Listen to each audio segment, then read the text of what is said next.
I have filed 312 incident reports in my career. I know what they are supposed to look like. They are supposed to be dry. They are supposed to describe, in the passive construction favored by the Keth Directorate's administrative branch, a sequence of events that occurred, the probable causes, the response actions taken, and the recommended procedural amendments. They are not supposed to keep you awake. I filed the report on detention block VETH-7 at the end of my shift, as required. I filed it correctly.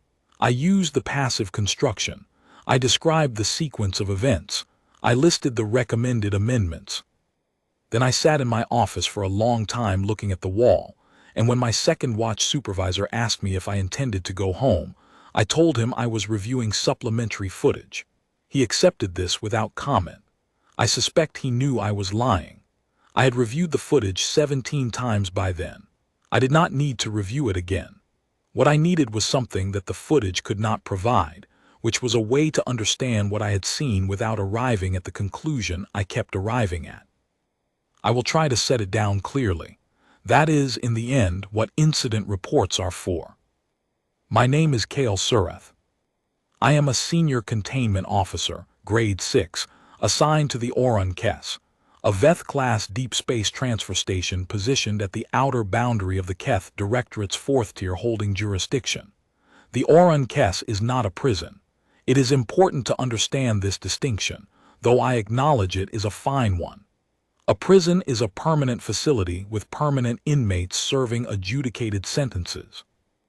The Orun Kes is a transfer station, which means that everyone aboard it, every detainee in every block, is there temporarily, waiting for a tribunal, waiting for a transfer order, waiting for the administrative machinery of the directorate to locate its own paperwork and decide what to do with them.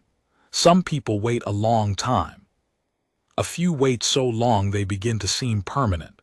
But technically, legally, formally, no one on the Orun Kes is sentenced. They are all, in the precise language of the directorate, pending.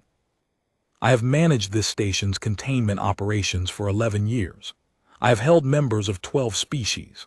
I have processed individuals accused of smuggling, customs fraud, document falsification, unlicensed transit through restricted corridors, conspiracy, and on 2 occasions, acts of violence in deep space that required my blocks to function, temporarily, as something closer to actual prison than I am strictly authorized to manage. In 11 years, I have had 4 serious incidents. 2 involved the gret, a species that, when their tertiary respiratory system is stressed by confinement, will attempt to breach any wall they can reach, which means that holding gret requires reinforced panels at a cost that the directorate finds perpetually inconvenient to authorize. 1 involved a detainee who had concealed a signal device in a cavity the intake scan did not reach, which led to a successful extraction by outside parties and a procedural review that consumed 8 months and resulted in 17 amendments, all of which I had already recommended the previous year. The 4th incident was the one I am describing now. The Orun Kes has a complement of 22 watch personnel across 3 shifts. During the calm interval, which is what the directorate calls the administrative period between major case dockets, when tribunal scheduling thins out and the bureaucratic pressure on holding facilities eases, my complement reduces to 14.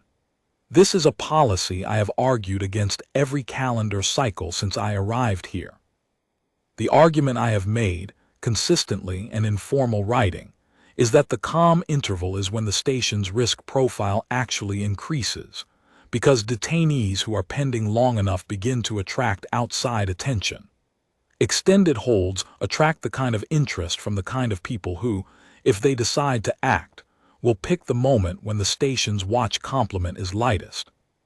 The directorate's counterargument, which is not really a counterargument, but rather a resource allocation decision dressed in the language of one, is that the calm interval's detainee population is statistically lower risk than the active dockets, and therefore the reduced complement is adequate.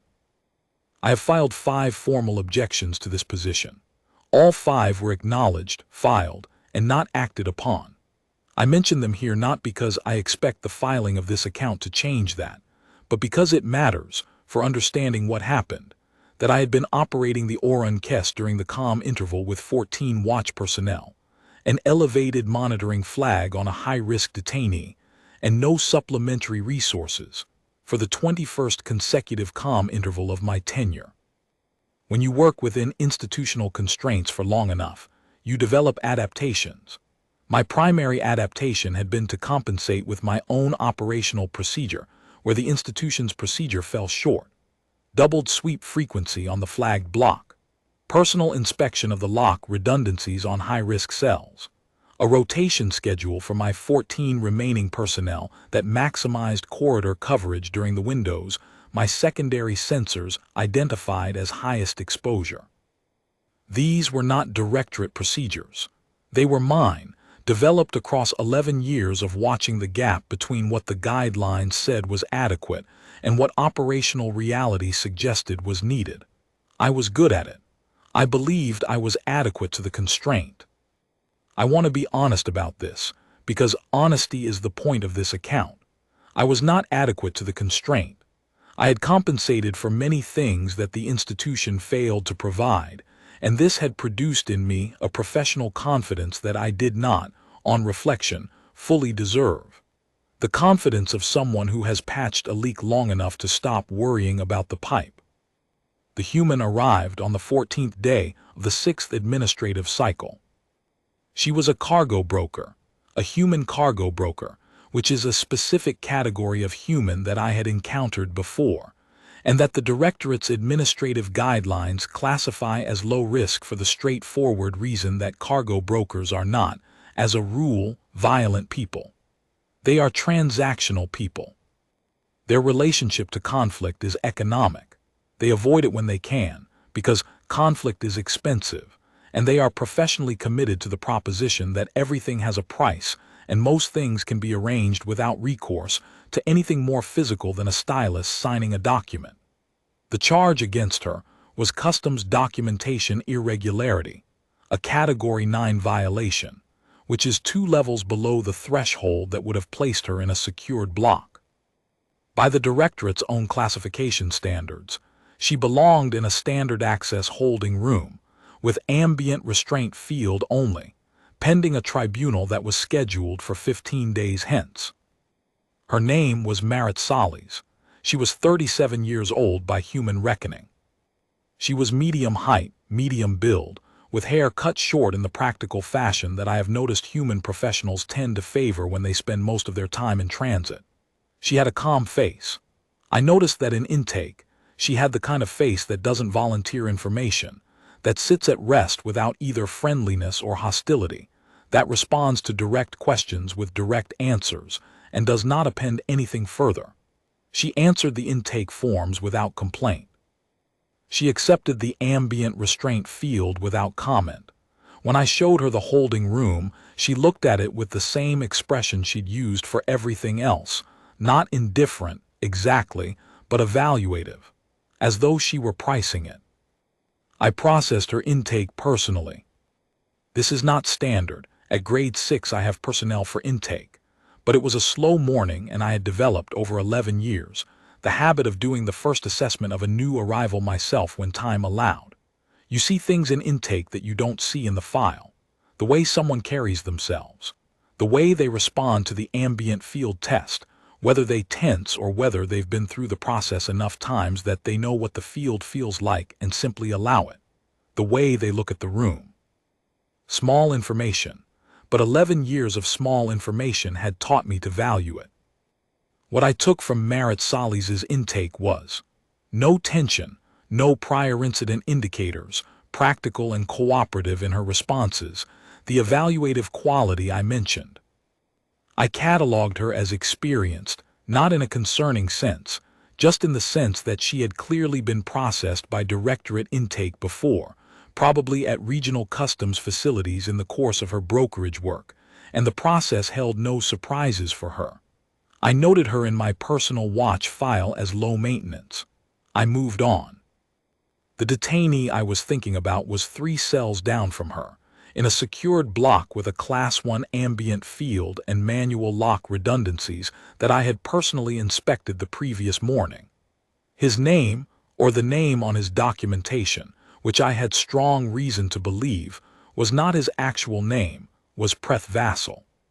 He was Thun, a species with which I have had significant experience, because the Thun tend toward commercial arrangements of a kind that eventually produce directorate charges, and the directorate tends to route their cases through stations like mine.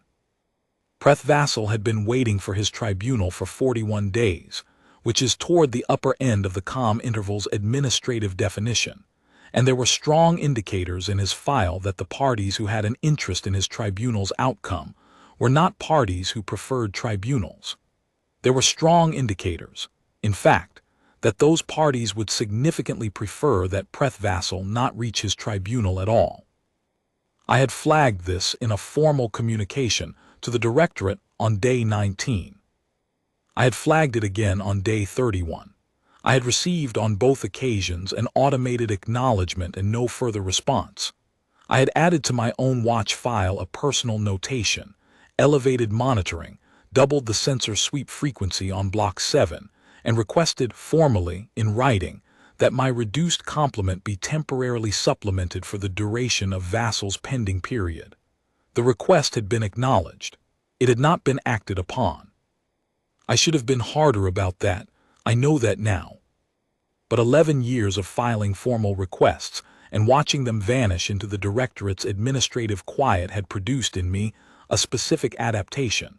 I had learned to compensate with my own resources rather than wait for institutional ones, and I had learned to trust my own watch procedures. The sweep frequency on Block 7 was double the standard. My perimeter sensors were calibrated. My secondary lock systems were current on their maintenance cycle. I believed, with what I can now recognize as a serious professional error, that this was adequate. What I had not adequately modeled was a breach approach that used the station's own maintenance access corridors, specifically the environmental management conduits that run alongside the detention blocks to handle atmospheric regulation. And that was timed to coincide with the 17-minute window between my 2 senior officers' overlapping patrol routes. The evening before the breach, I walked the Block 7 corridor myself. This was not standard procedure. Grade 6 officers do not typically walk corridors. That is what watch personnel are for, but I had been doing it since I flagged Vassal's elevated risk, because it was the kind of thing that the watch rotation could not replicate. A watch officer on a corridor sweep is moving on schedule, which means anyone watching the schedule knows when the sweep will arrive and when it will end. I moved on no schedule.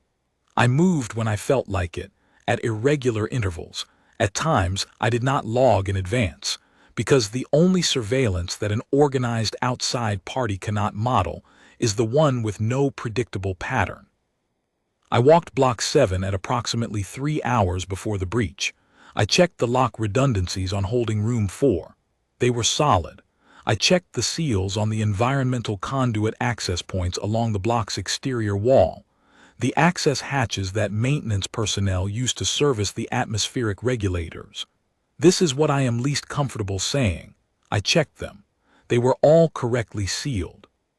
What I did not check, because I had no reason to check it and it had not appeared in any of my previous walks, was Conduit 7 Bravo's deeper interior junction, which is a section of the conduit that lies past the standard access hatch and requires a secondary tool to reach.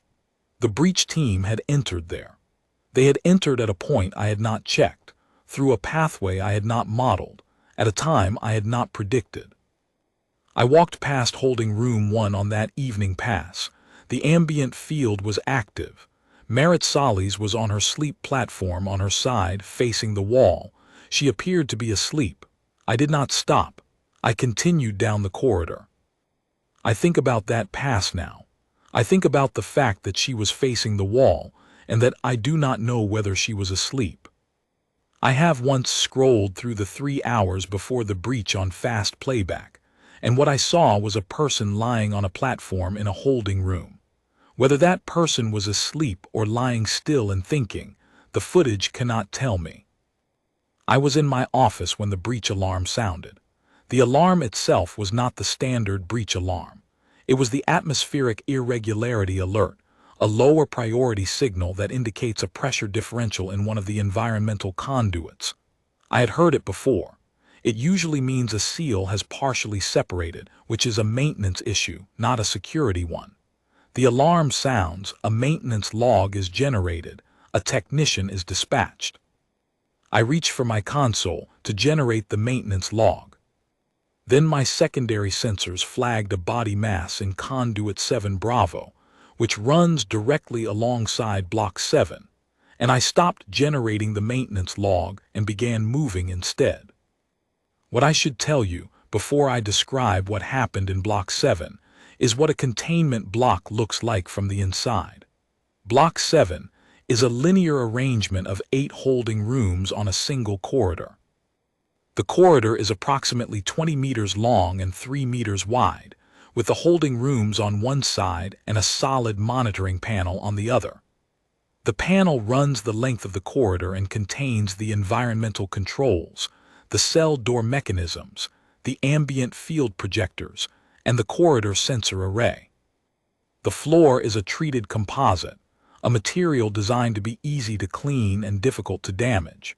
The ceiling has integrated lighting on a pressure-sensitive grid, which means the lights adjust to occupant movement.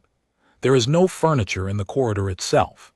Each holding room has a sleep platform, a sanitation alcove, and a supply fixture that dispenses water and basic nutrition on a timed cycle. At the time of the breach, Marit Solis was in holding room 1. Preth Vassal was in holding room 4. Holding rooms 2, 3, 5, 6, and 7 were unoccupied. Holding room 8 had a low-priority Gret detainee whose name is not relevant to this account. The operatives who entered through conduit 7 Bravo had, according to my subsequent reconstruction, been professionally prepared for this type of facility. They had cutters rated for the panel composite. They had suppressors for the ambient field projectors, commercial-grade suppressors of a kind that are illegal for private parties to possess, and that cost more than most people in cargo brokerage make in a year. They had a specific target, Preth Vassal in holding room 4, and they were moving with the kind of organized efficiency that I associate with people who have done this, or something closely equivalent before. There were 3 of them. What they had not prepared for, and I have turned this over many times, and I cannot find a way to assign them blame for it, because it was genuinely not a predictable variable, was the human in holding room 1. The ambient field in holding room 1 had been suppressed along with the rest of the block systems when the breach team used their suppressors on entry. This is a flaw in the commercial suppressors they were using. They affect a wider field than their operators often expect, because the design philosophy of commercial suppression equipment tends to favor coverage over precision.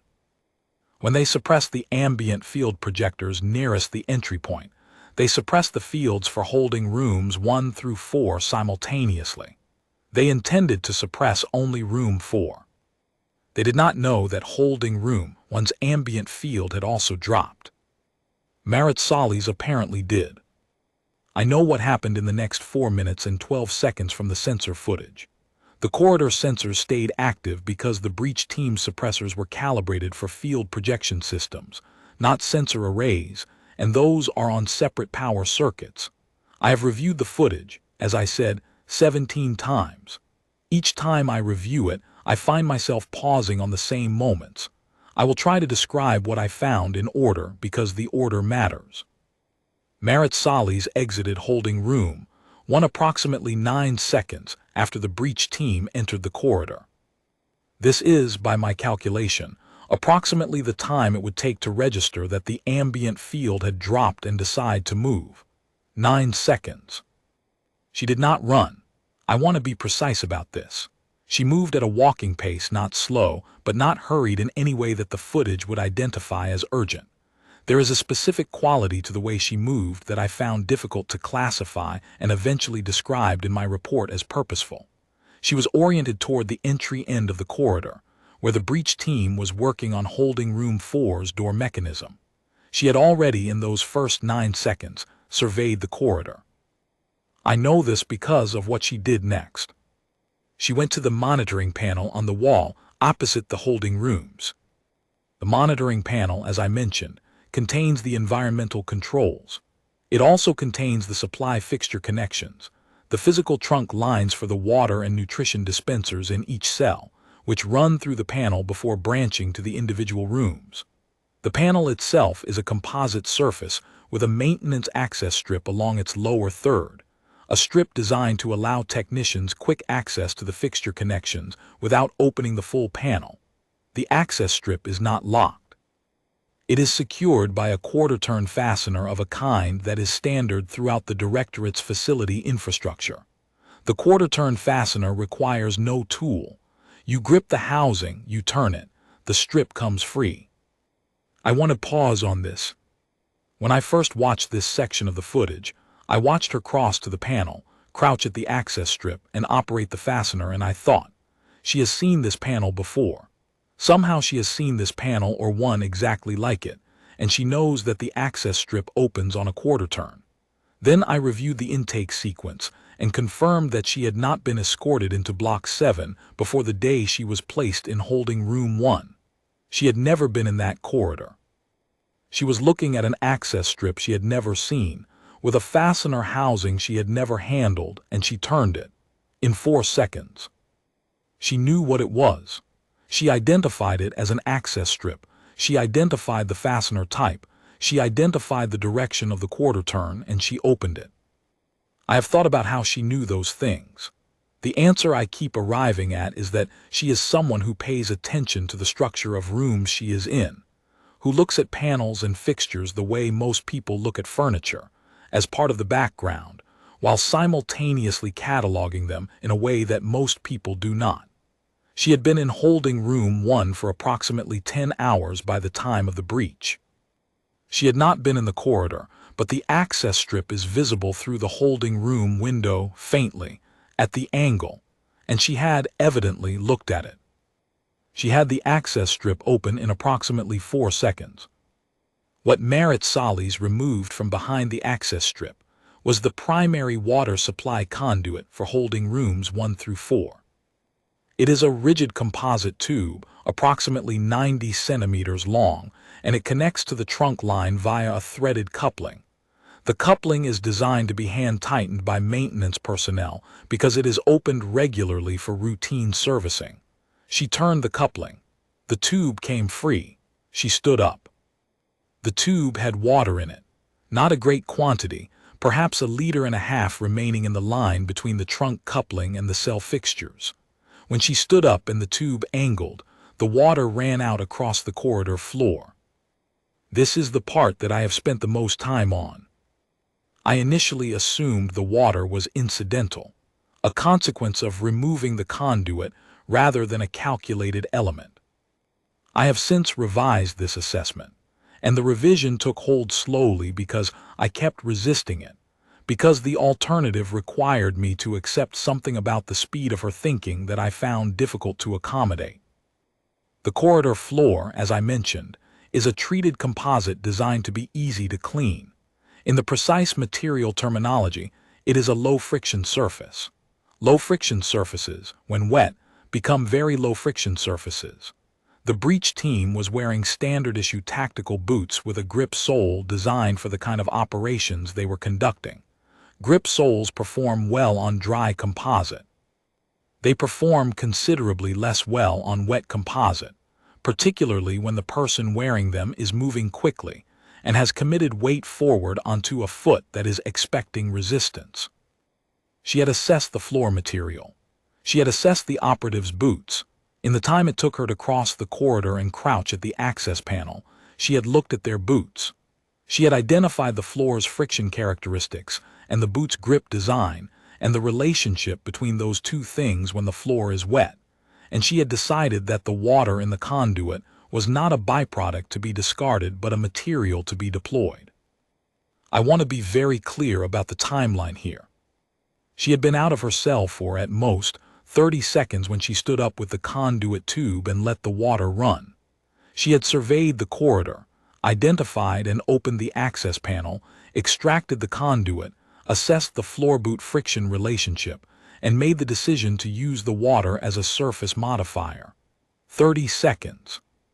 She moved to the doorway of holding room 3, the unoccupied room closest to the breach team's position, which placed her approximately 6 meters from the nearest operative, and allowed her to use the door frame as a partial concealment. She stood there.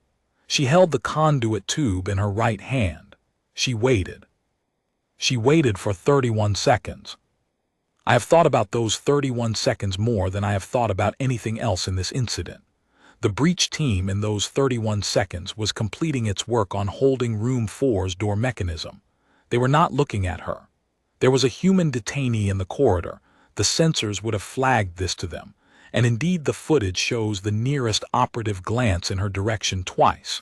But she was standing still. She was not moving toward them. She was holding what appeared to be a section of plumbing. The Directorate's administrative guidelines on human detainees, which the breach team, as professionals, would have reviewed, describe humans as physically capable but not a priority threat consideration in non-combat contexts. She was a cargo broker with a Category 9 customs violation. She was standing in a corridor holding a piece of pipe. The nearest operative did not move to engage her.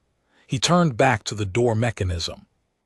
She crossed the 6 meters between them in, by the sensor log's timestamp, a little under 2 seconds. The first contact was the conduit tube, swung in a horizontal arc at approximately the height of the operative's helmet visor. The tube, being rigid composite, does not flex or compress on impact.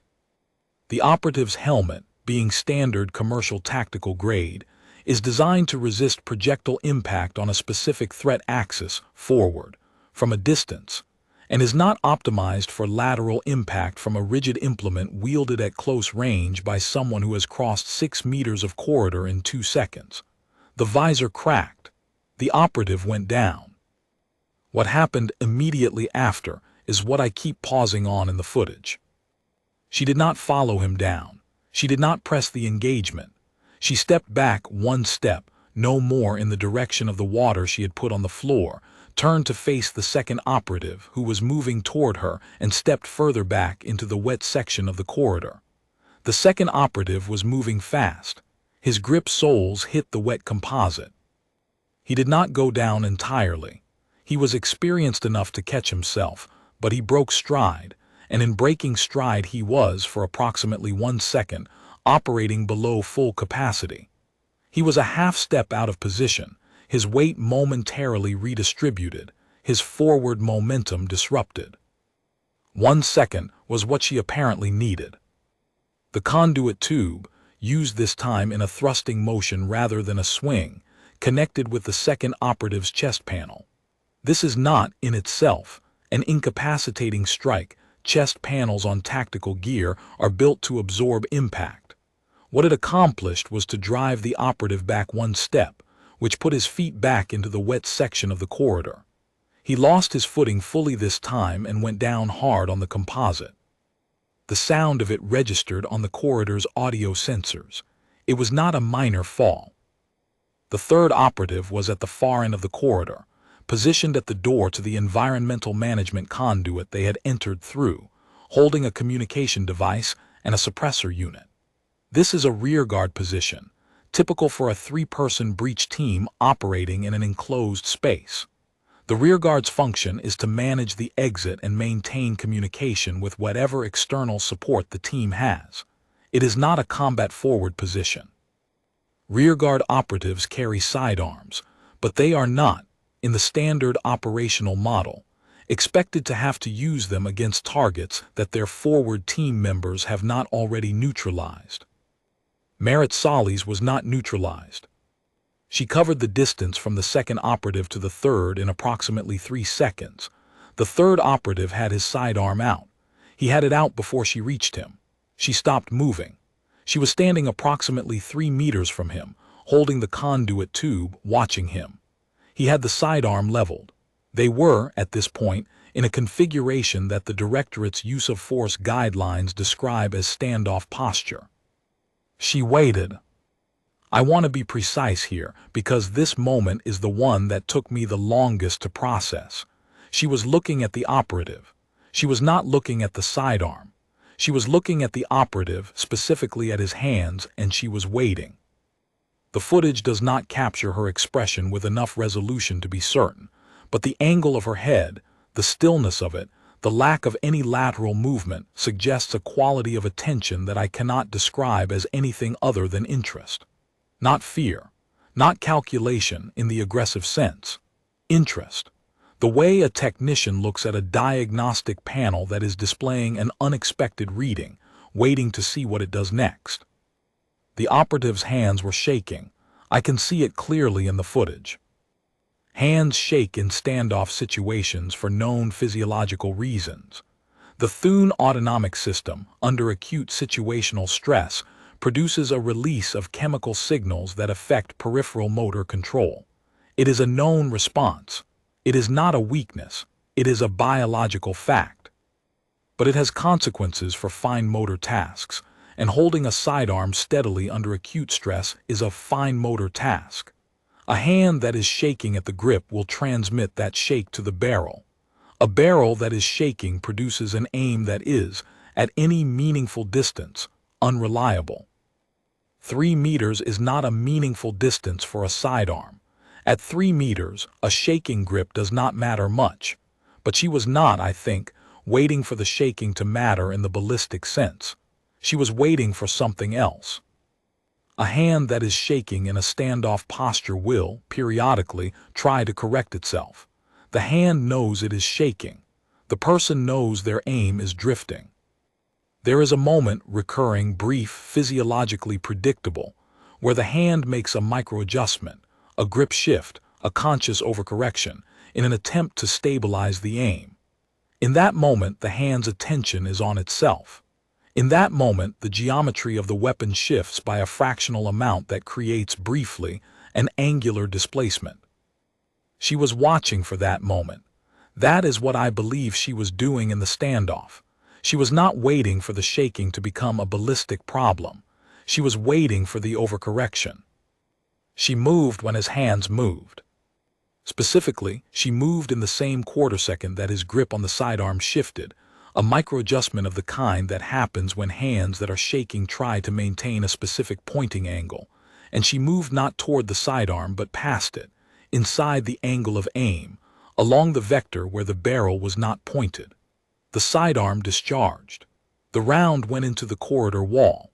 She was no longer at the address the round was aimed at. What she did in the next 4 seconds I have viewed 11 of the 17 times, and the other 6 times I have looked at the floor of my office instead, and I want to be honest about why. It is not that it was extraordinarily violent. In the context of what I know about Directorate incident reports, it was not. People have been harmed far more severely in incidents I have documented. What made it difficult to watch was the quality it had, which I can only describe as ordinary. She moved through it the way you move through something you are practiced at. Not aggressive, not excited, not angry. The way a maintenance technician turns a quarter-turn fastener, the right amount of force, the right angle, the right sequence, and then it is done, and the access strip is open and you stand up. The third operative was on the floor. The sidearm was in her hand. She stood in the corridor holding the sidearm and looked at the second operative, who had regained his feet and was now standing very still near the monitoring panel. She looked at him for approximately 4 seconds. He did not move. She set the sidearm on the floor. She crouched, placed it carefully, and stood back up, and then she walked back to holding room 1 and sat down on the sleep platform. The entire incident, from her exit from the holding room to her return, was 4 minutes and 12 seconds. My security team reached Block 7 6 minutes after that. I was with them. Preth Vassal was unharmed in holding room 4, where the breach team had not succeeded in opening the door before the incident interrupted their work. The first operative was unconscious. The second operative was seated against the monitoring panel with his hands visible, which I assessed, correctly, as a voluntary de-escalation posture. The third operative was injured and in need of medical attention, which I arranged. The sidearm was on the floor where she had placed it. Marit Solis was sitting on the sleep platform in holding room 1. She had her hands on her knees. Her posture was straight. She looked, when I came to the doorway, the same way she had looked at intake, the evaluative expression, not unfriendly, not hostile, giving no more information than the question required. I stood in the doorway for a moment. I could not in that moment generate the standard form of words. The standard form of words is, "Detainee, this is Senior Containment Officer Surath. You are not being charged with any additional violation at this time. You may return to standard access status. Your incident involvement will be noted in your file and reviewed by the attending tribunal." This is what I am trained to say, in exactly this order, because the Directorate's administrative guidelines require that detainees be informed of their status clearly and in standard language. Instead I said, "Are you injured?" She thought about this for a moment, genuinely considered it, I believe, rather than treating it as a formality. Then she said, "No." There was a pause. She looked at me. Then she said, "The floor's wet. You should have somebody clean that up before someone slips." That was all she said. I stood in the doorway for another moment. Then I told her she was cleared to remain in holding room 1 pending a status review, and I went to file my incident report. I want to be careful about what I say next, because the incident report is a formal document, and I try to maintain, in formal documents, the discipline of stating only what I have directly observed and can support with censored data. What I am writing here is not a formal document. It is something I am writing for myself, because I have found that writing things down is, for me, the only reliable method of examining them at the distance they require.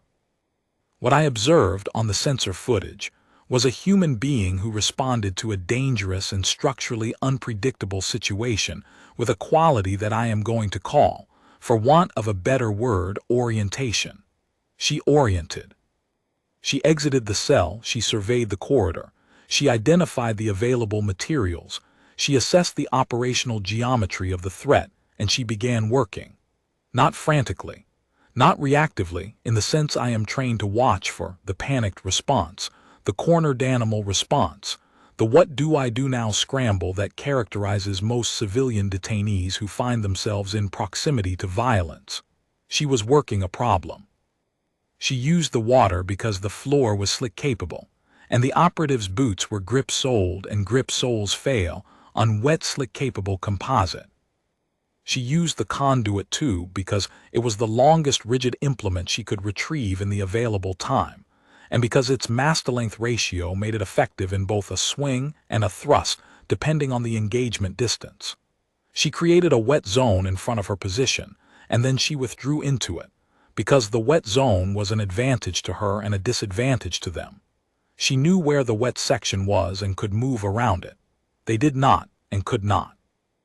She used the tube in 2 different orientations, swinging for the visor strike, thrusting for the chest panel displacement, because the 2 situations had different optimal geometries, and she read the geometry of each situation in the moment and responded to it. She moved inside the angle of aim when the hands shifted, because she had been watching the hands and she knew the hands were going to shift, and she knew that a shifted grip opens an angular gap. She knew that. She knew it without stopping to calculate it, without a pause that the sensor footage can detect, without any visible process of deliberation. It was available to her the way balance is available, not retrieved, not applied just there. I have asked myself many times since what category of knowledge that is. It is not knowledge you acquire from a training manual, because training manuals describe things in language. They do not install the recognition of when those things are about to happen and the automatic redirection of movement in response. It is not knowledge you acquire from any single experience, because a single experience does not produce the quality of practiced ease that the footage shows, the absence of hesitation, the absence of error, the absence of the exploratory quality that characterizes someone working through an unfamiliar problem. It is the knowledge of someone for whom proximity to violence has been not constant, but not alien. Someone for whom the problem of a person holding a weapon at a shaking angle is a recognizable category of problem with a recognizable solution. The way a stuck seal coupling is a recognizable category of problem to a maintenance technician who has serviced 100 of them. She is a cargo broker, a Category 9 customs violation, a calm interval detainee. I reviewed her file again after the incident. Thoroughly, this time, rather than the summary review I had conducted at intake. Marit Solis, cargo broker, 37 standard years, licensed in 14 trade corridors. Prior to cargo work, 12 years prior, which is to say when she was approximately 25. She had been employed as a transit security specialist for a mid-tier logistics firm that operated in 2 of the outer trade corridors. Transit security in the outer corridors is not a ceremonial role. The outer corridors have limited directorate coverage, which means that the security of a logistics firm's personnel and cargo falls to the firm's own specialists. I know this. I have processed enough outer corridor cases to know that transit security specialists in those regions accumulate a specific category of practical knowledge that does not appear anywhere in their formal employment history, because it was never formally trained. It was acquired, incrementally, through situations that no one filed reports about, because in the outer corridors, no one files reports unless the situation is exceptional enough to require one. 12 years ago, she had left transit security and moved into brokerage. People leave transit security in the outer corridors for a variety of reasons, most of them involving a decision that the income does not adequately compensate for whatever it is accumulating in the knowledge that doesn't appear in their formal history. She had moved into brokerage. She had been brokering for 12 years. She was very good at it. Apparently, 14 licensed corridors is not a casual portfolio, and the customs violation that brought her to my station was a document irregularity of a kind that, in my assessment, was probably not carelessness, but almost certainly a calculated risk taken on someone else's behalf that hadn't paid off the way she had expected. But whatever had been installed in her during those years in the outer corridors had not been uninstalled. You do not uninstall it. That is the thing I keep arriving at, no matter how I approach it. You can change what you do. You can broker cargo for 12 years. You can learn the 14-corridor trade landscape and build a client portfolio and develop the particular patience and relational fluency that brokerage requires. You can answer intake forms without complaint and accept ambient restraint fields without comment and look at holding rooms with a calm evaluative expression. And in a corridor with the ambient field down and 3 operatives working a breach team approach on a prisoner 3 doors down, it is still there. All of it. The recognition. The orientation. The reading of the geometry and the floor material and the boots and the hands. 9 seconds to decide. 31 seconds to wait.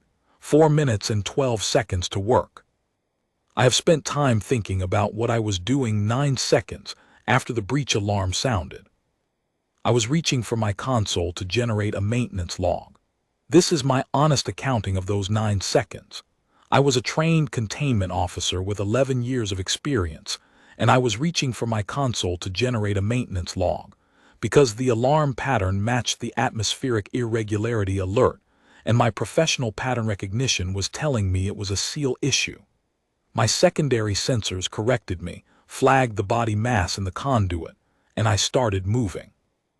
But I started moving after the secondary sensor alert, not at the atmospheric irregularity alert. She was out of her cell before I started moving. I want to be precise about what I am not saying. I am not saying that Marit Solis is dangerous in the sense that the directorate classifies dangerous, not in the premeditated threat sense, not in the criminally organized sense. She was not planning a breach. She was not a planted operative. Her customs violation is real, and the tribunal will address it. She did not harm anyone who did not, in the sequence of events, represent a direct threat to her freedom or safety. She placed the sidearm on the floor when the immediate threat was over. She told me to have someone clean up the water so nobody slipped. What I am saying is something different, and I am going to try to say it plainly, because I think plainness is appropriate here. The Directorate's classification of detainees assigns risk categories based on known variables: species physiology, charge type, prior incident history, employment background at the summary level.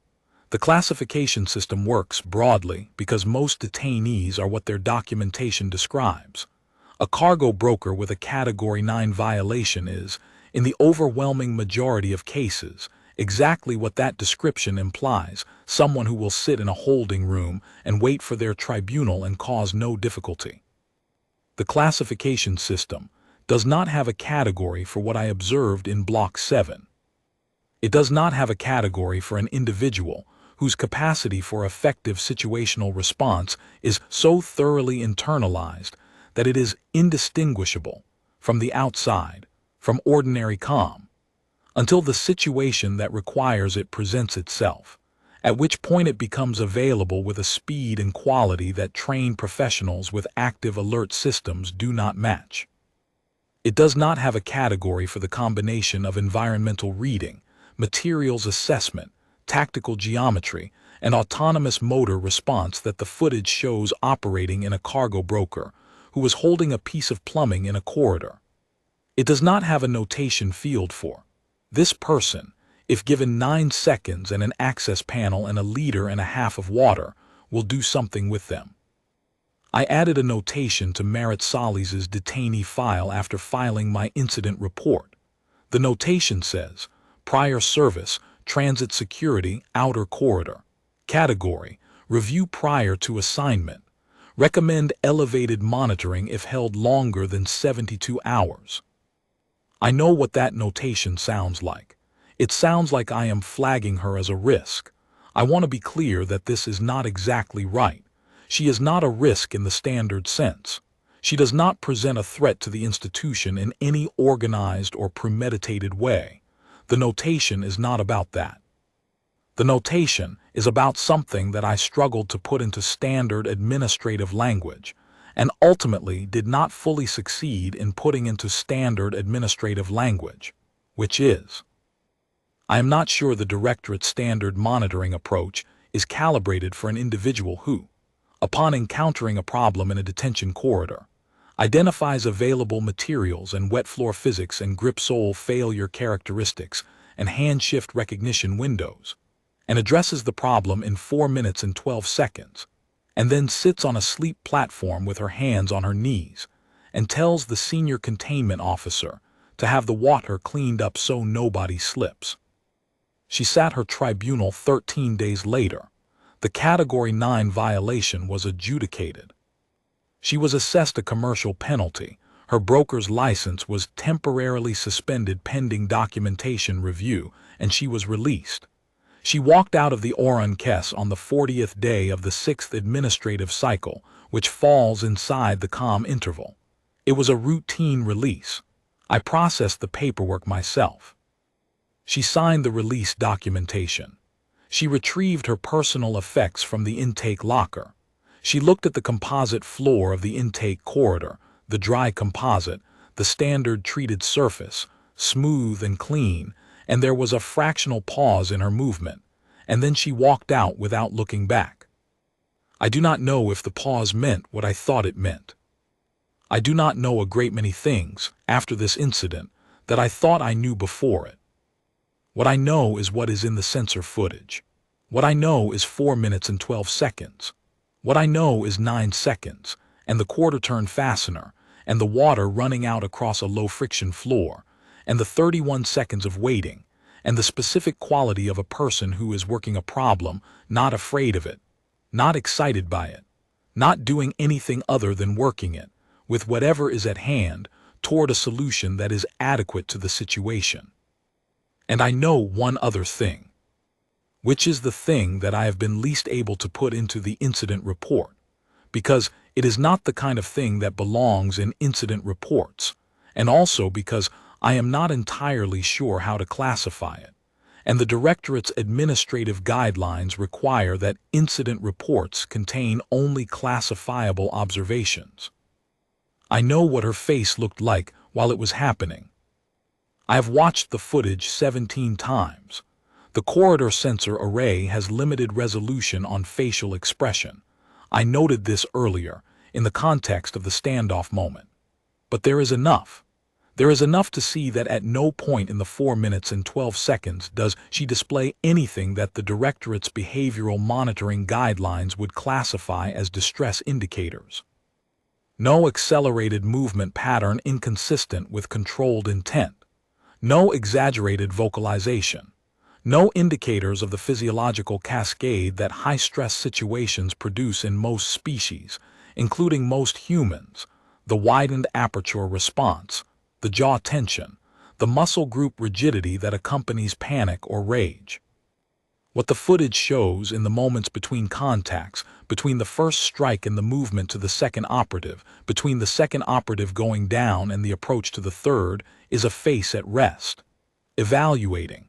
The same evaluative quality she had at intake when she was looking at the holding room, pricing it, assessing it, deciding what it was worth and what it required. At one point between the second contact and the approach to the third operative, in the moment when she was still in the wet section of the corridor and the third operative had his sidearm out and they were in the standoff configuration, the sensor catches her face at a favorable angle. I have paused on this frame. I have looked at it carefully, more times than I intend to admit. She looks interested.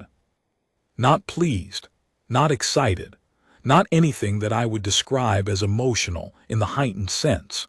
She looks like someone who has encountered a problem of a particular type and finds that type of problem genuinely worth her attention. The way a good technician looks at a diagnostic reading that is behaving in an unusual pattern, not alarmed, not dismissive, but present, engaged, turning the data over. There is something in that expression that I cannot name, and I have tried to name it because naming things is how I understand them. The closest I have come is this. She looks like someone who is doing something she is made for. Not in the sense of purpose or destiny, I am not given to that kind of language. In the much simpler and more unsettling sense of a fit between a person and a situation, a match between what a situation requires and what the person is able to provide, operating at a level where conscious deliberation is no longer part of the process. I do not know if that is what she would say if I had asked. I did not ask. I asked if she was injured and she said no, and she told me to have the water cleaned up. But that is what the footage shows, and the footage does not lie. I filed 312 incident reports before this one. I will file more after it. I am good at incident reports. I am good at describing in the passive construction a sequence of events that occurred. I am good at the Directorate's language, which is a language designed to contain events, to give them defined edges, to make them classifiable and therefore manageable. What I have not found a passive construction for is this. I put her in a cell to keep others safe. The field dropped and the door opened and the situation arrived, and in 4 minutes and 12 seconds it was resolved, and she went back to her cell and sat on her sleep platform with her hands on her knees and waited, calmly, as she had been waiting since intake, for someone to tell her what happened next. I think about the breach team sometimes. I think about the professional preparation they had brought to that corridor, the cutters rated for panel composite, the commercial-grade suppressors, the specific target, the rearguard position, the operational timing calibrated to my patrol windows. I think about the fact that they had reviewed the Directorate's guidelines on human detainees, and assessed the cargo broker in holding room 1, and made a professional judgment about what she was and what she represented, and how much of their operational planning needed to account for her. I think about the fact that they were professionals. I think about the fact that I am a professional. I think about the fact that we made the same professional judgment about the same person, and we were both looking at the same file, and neither of us was looking at what was actually there. The Directorate's guidelines on human detainees run to 12 pages. I know them. They cover physiology, typical behavioral profiles under confinement stress, communication protocols, dietary requirements, and special handling considerations for detainees with known military or law enforcement backgrounds. They are thorough guidelines. They are the product of several hundred documented encounters between Directorate personnel and human individuals in custody. I have read them many times. They do not cover this. They do not have language for the gap between what a human's file says and what a human can do with a liter and a half of water and 90 seconds of undisturbed access to a maintenance panel. They do not have language for the 9 seconds. They were not written by people who had sat in an office and watched the footage 17 times and still could not find the classification that fit. She told me to clean up the water so nobody slipped. I have thought about that sentence. I have considered the possibility that it was deliberate, a signal, an understated communication, a way of telling me what she was. I have considered the possibility that it was entirely straightforward, that she had noticed the water and considered it a genuine hazard and communicated it with the flat pragmatism that was simply how she talked.